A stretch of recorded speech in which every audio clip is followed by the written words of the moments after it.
Hello students, welcome back to MJC Learning.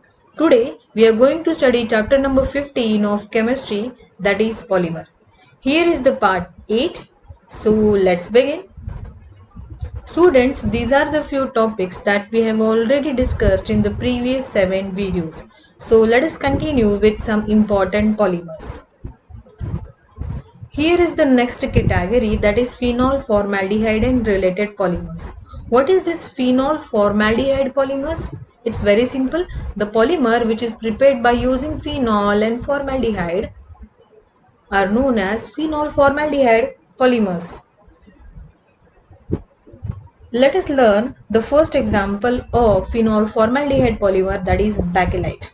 In 1907 to 1909, the Belgian chemist Leo Baekeland successfully developed the first commercial synthetic plastic, that is bakelite.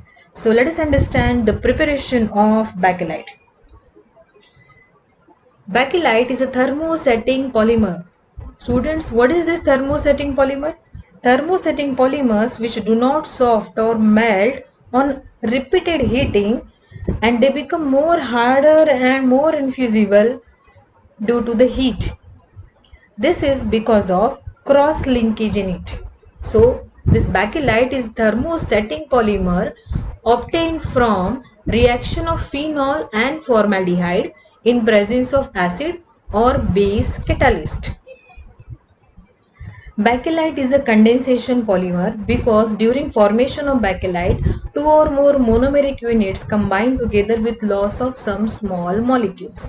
Now, in this preparation of bakelite involves three stages. Stage 1, in which phenol and formaldehyde reacts with each other in presence of acid or base catalyst, and it forms ortho or para hydroxybenzyl alcohol. In the second stage, this ortho or para-hydroxybenzyl alcohol undergoes condensation polymerization and it forms linear polymer, that is novolac. And the last one, that is stage 3, in which a linear polymer, that is novolac, is heated with formaldehyde and it forms cross-link polymer, that is bakelite. Let us start with the stage 1. In this stage 1, there is a reaction between phenol and formaldehyde in presence of base that results the formation of ortho and or para-hydroxymethyl phenol derivative, that is ortho or para-hydroxybenzyl alcohol. To understand this stage, we must understand the structure of monomers required for this bakelite. The first structure of monomer is phenol. As we know, in phenol, OH group is bonded to the benzene ring. This OH is ortho-para directing group that increases the electron density at ortho, para as well as other ortho position of benzene ring. That means these two ortho and para position of the benzene ring are electron rich sites. The next monomer, that is formaldehyde, that is HCHO. This can be represented as H-C double bond O-H. In this formaldehyde, the carbonyl carbon is electrophilic in nature, that is electron loving nature. This is due to the oxygen which is bonded to the carbon, as oxygen is more electronegative. That's why carbon is electrophilic in nature. So after observing this phenol and formaldehyde structure, phenol is having 3 electron rich sites, that is 2 ortho and 1 para, while formaldehyde is having 1 carbon, that is electrophilic in nature. So when these phenol and formaldehyde react with each other in presence of acid or base, we can take a loosely bonded pi electron of any ortho or para position. So here we are considering, for understanding, we are taking a ortho position pi electron. Here loosely bonded pi electron of the ortho position of phenol will be given to the electrophilic carbon of formaldehyde, and that results the formation of bond between phenol and formaldehyde. As soon as there is a bond formation between phenol and formaldehyde, two things will happen. First one, the double bond between carbon and oxygen will break and the bond pair electron will be given to the oxygen. The oxygen carries a negative charge. And the second thing, the hydrogen which is present on ortho position will leave or loses its electron to the benzene, and in the form of H plus, and it will combine with oxygen and forms the OH. So indirectly this group will be look like CH2OH. So this CH2OH is forms the bond at ortho position of phenol. The first structure we are getting that CH2OH group is bonded to the ortho position, and that is called as orthohydroxybenzyl alcohol. The second product in this, two CH2OH groups are attached to ortho and para position. And in the third product, three CH2OH groups are present on ortho, para and ortho position. Three different type of products are formed here. It totally depends on the proportion or the ratio of monomeric units taken for the preparation. So in the first stage, phenol and formaldehyde reacts with each other in presence of acid or base and gives the different derivatives of hydroxybenzyl alcohol.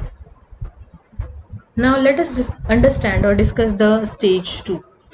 For the stage 2, we are taking one of the product of first stage, that is orthohydroxybenzyl alcohol. This orthohydroxybenzyl alcohol undergoes condensation polymerization and gives the linear polymer, that is Novolec. Here is the monomer required for the polymerization process, that is orthohydroxybenzyl alcohol. We are taking n number of orthohydroxybenzyl alcohol, and that undergoes condensation polymerization. For the understanding, I am showing you here three monomeric unit: the first monomer, second monomer and third monomer. These monomers, that is orthohydroxybenzyl alcohol, undergoes condensation polymerization, and during this condensation polymerization it loses a water molecule. How these water molecules are going to remove here? Let us understand this. For the removal of water molecule, we are taking OH from one monomeric unit and H from the other monomeric unit. Again, same for the next monomers, OH from one monomeric unit and H from the other monomer. Here is also same, OH from this monomer and H from the other monomeric unit. So after removal of this water molecule from this n number of monomers, you can imagine these all monomers are linked together by CH2 bond or CH2 bridge. So how this structure will look?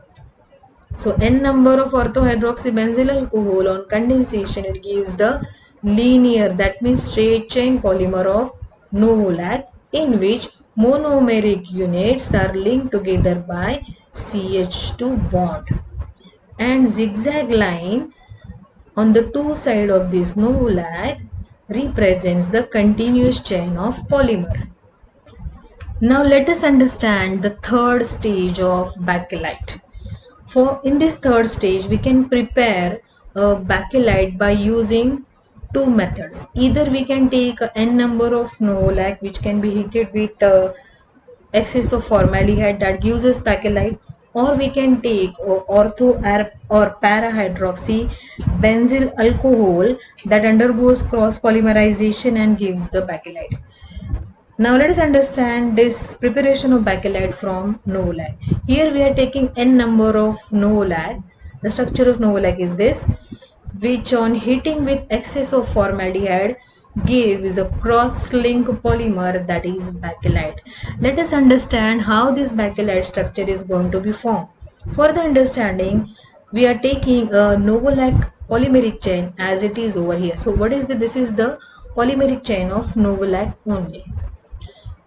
Students, observe this Novolec structure properly. Here all the ortho position of benzene in the Novolec are in bonding with CH2. All the ortho position are there in the bonding with CH2. So only para positions are available for the interaction with formaldehyde. So here I am taking a formaldehyde. This formaldehyde will interact with the para position of the benzene. Here the loosely bonded pi electron will be given to the electrophilic carbon of formaldehyde, and that results the formation of CH2OH bond with this para position of benzene ring. In the same way, other formaldehyde molecules will interact at para position, and it also forms the CH2OH bond on para position. Now we are taking another polymeric chain of Novolac, but we are writing this Novolac polymeric chain in an invert form. That is, we are writing this Novolac polymer in an upside down form. So we can see here, this is the another polymeric chain of Novolac that is in the invert form. Why we are writing this Novolac chain in this way? Because here is also a para position is available for the interaction with this CH2OH. During this interaction, the OH from this part and H from the para position will be removed as water molecule, and there is the CH2 bond between two polymeric chain of Novolac. Similarly, OH from this and hydrogen from this part will be removed as water molecule, and this gives the linkage of CH2 between two polymeric chain of Novolac, and that results the formation of cross-linked polymer, that is bakelite. So in the third stage, n number of Novolac is heated with excess of formaldehyde, that results the cross-linkage in it and formation of rigid polymeric material, that is bakelite. So here is the structure of bakelite. Now let us understand the properties of bakelite. It is insoluble and infusible. It is heat resistant and scratch resistant. It has a high tensile strength. It is hard, rigid and water resistant. It is good insulator, and due to these properties, varieties of uses are there for the bakelite, like it is serves as a substitute for the glass. It is used for making article like a telephone instrument, in kitchen where the handles of the cooker or pan, in electrical insulators like electrical sockets, in hard toys we are using bakelite.